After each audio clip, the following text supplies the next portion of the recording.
நண்பர்களே, இன்று நற்குணராஜா என்ற அரசரின் வாழ்க்கை கதையின் முதல் பாகத்தை காண்போம். ஒரு காலத்தில் பச்சை பசுமை சூழ்ந்த ஒரு அழகான ராஜ்யம் இருந்தது. அந்த ராஜ்யத்தின் பெயர் சுவநாடு. அங்கே உயர்ந்த மாளிகைகள், சுத்தமான தெருக்கள், மகிழ்ச்சியான மக்கள் வாழ்ந்து வந்தனர். அந்த நாட்டை ஆட்சி செய்தவர்தான் நம் நற்குணராஜா.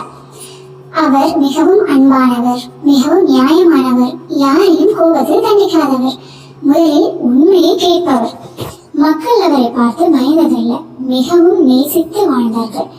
ஒரு நாள் காலை நற்குணராஜா அரண்மனையின் பெரிய மண்டபத்தில் அமர்ந்திருந்தார். அவருடைய அருகில் அவரது சிறிய மகன், அதாவது நம்ம சின்ன இளவரசன்.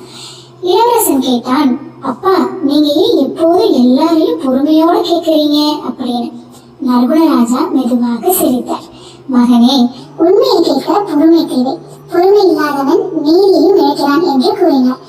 இளவரசன் ஆச்சரியமாக கேட்டான், உண்மை பேசினா என்ன நடக்கும் அப்பா அப்படின்னு கேட்டாரு.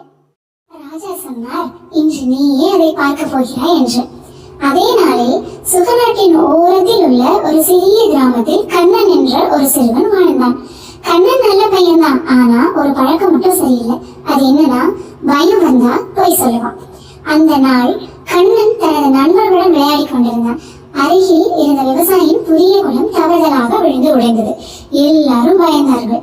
ஒரு நண்பன் சொன்னான், ஐயோ, இது ராஜாவின் குளம், நாம் எல்லாருக்கும் தண்டனை கிடைக்க போகுது அப்படின்னு. கண்ணனுக்கும் பயம் வந்தது. அவனுடைய மனசுக்குள்ள ஒரு குரல் சொன்னது, உண்மையை சொன்னா தண்டனை கிடைக்கும், அதனால பொய் சொன்னா தப்பிச்சுக்கலாம் அப்படின்னு. அடுத்த நாள் கிராம மக்கள் அரண்மனைக்கு அழைக்கப்பட்டார்கள். நற்குணராஜா கேட்டார், யார் அந்த குளத்தை உடைத்ததுன்னு. எல்லாரும் அமைதியா இருந்தாங்க. அப்போது கண்ணன் முன்னே வந்து ஒரு பெரிய பொய் சொன்னான். அரசே, அது நான் அல்ல, வெளியூரை சேர்ந்த ஒரு சிறுவன் ஓடி சென்று உடைத்தான் என்று. ராஜா கண்ணனை கூர்ந்து பார்த்தார். அவர் எதுவும் சொல்லவில்லை. நீ சொல்வது உண்மையா என்று மெதுவாக கேட்டார். கண்ணனும் தலையை ஆட்டினான். ஆமாம் அரசே என்று. நற்குணராஜா மாறாக சொன்னார், சரி கண்ணா, நீ உண்மையை பேசினாய் என்று நான் நம்புகிறேன். அரண்மனை முழுவதும் ஆச்சரியம். ஆனால் ராஜா ஒரு சிறிய சோதனை வைத்தார். இன்று மாலை உண்மை பேசும் குழந்தைகளுக்கு ஒரு பரிசு தரப்படும் என்று சொன்னார். கண்ணன் மகிழ்ச்சி அடைந்தான். நாம் தப்பித்து விட்டோம் என்று நினைத்தான். ஆனால் அவன் மனசு அமைதியாக இல்லை. அவனுக்குள் ஒரு பயம், ஒரு குற்ற உணர்வு. அந்த இரவு கண்ணனால் தூங்க முடியவில்லை. நான் பொய் சொன்னேன், ராஜா என்னிடம் நம்பிக்கை வைத்தார், அந்த விவசாயிக்கும் நஷ்டம் என்று புலம்பிக் கொண்டிருந்தான். அவன் அம்மா அருகில் வந்து கேட்டார், என்ன கண்ணா, தூங்கலையான்னு. கண்ணன் அழுதான்.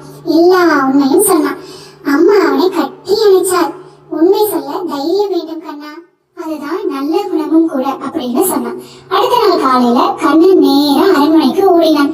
நற்குணராஜா முன் நின்று கண்ணீர் மல்க சொன்னான், அரசே, நான் பொய் சொன்னேன், குடத்தை உடைத்தது நான் தான், பயத்தால் பொய் சொன்னேன் என்று சொன்னான். அரண்மனை முழுவதும் அமைதி. இளவரசன் கூட மூச்சை பிடித்தான். நற்குணராஜா மெதுவாக எழுந்தார்.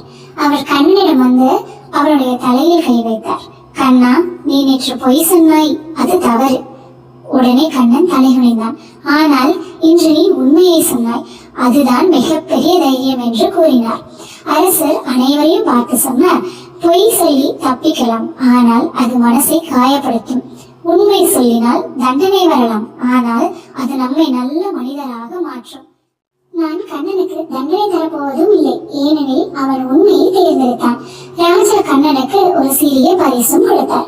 அது பரிசு அல்ல, இதன் நினைவாக எப்பொழுதும் நீ உண்மையை மட்டுமே பேச வேண்டும் என்றும் கூறினார். கண்ணன் மகிழ்ச்சியுடன் தலையாட்டினான். பின்பு இளவரசன் கேட்டான், அப்பா, உண்மைதான் வென்றதா என்று. நற்குணராஜா சிரித்தார். ஆம் மகனை, உண்மை எப்பொழுதும் வெல்லும் என்று புன்னகையுடன் கூறினார் நம் ராஜா. நற்குணராஜாவின் அடுத்த கதையை 2ஆம் பாகத்தில் காண்போம்.